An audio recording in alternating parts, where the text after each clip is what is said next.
My next guest is a survivor of Epstein. Annie Farmer joins us now.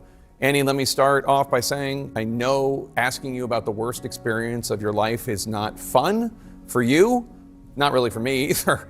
How are you? Oh, I appreciate that, Jake. I'm doing all right. I'm glad to be with you. What questions might you have for Attorney General Pam Bondi? I have a lot. I was actually really happy to see that Pam Bondi has, there was people on both sides of the aisle came together to say that she needs to testify between the House Oversight Committee, because I think, when she was in front of the Judiciary Committee, she refused to even acknowledge survivors.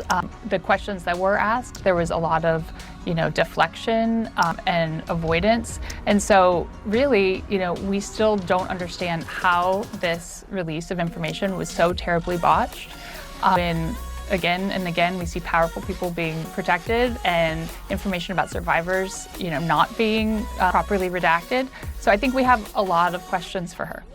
I'll remind our viewers that when Attorney General Bondi was asked about a matter relating to the Epstein files, she started talking about how the Dow had reached 50,000, and that's what members of Congress should have been focused on. What does it tell you that the U.S. government is not, at least as far as we know, doing so in terms of investigations and accountability? I think a lot of people are looking at this and wondering why. What is it that's different that's happening here? I mean, we know this was a global conspiracy. So, there were people all over the world involved in this operation. And so I'm glad to see that people are doing things overseas. It makes me hopeful that real investigations could happen. But I do feel frustrated that that's not happening here. I think we need more of that.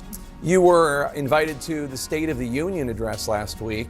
Tell us about that experience. I was able to go with Congressman Robert Garcia, and he's been a real champion for this investigation in the House Oversight Committee, so I was glad to be there with him. It was actually pretty challenging, though, to sit through Trump's speech when it seemed like he just had a different vision of the country that he was presenting, a different vision of events. He, of course, did not acknowledge any of the survivors that were present, and we weren't really expecting him to, but we were there to remind him that we're not going away, that the United States, I think, is very much still interested in getting to the bottom of this and wants answers. Annie Farmer, thank you so much, and best to your sister as well.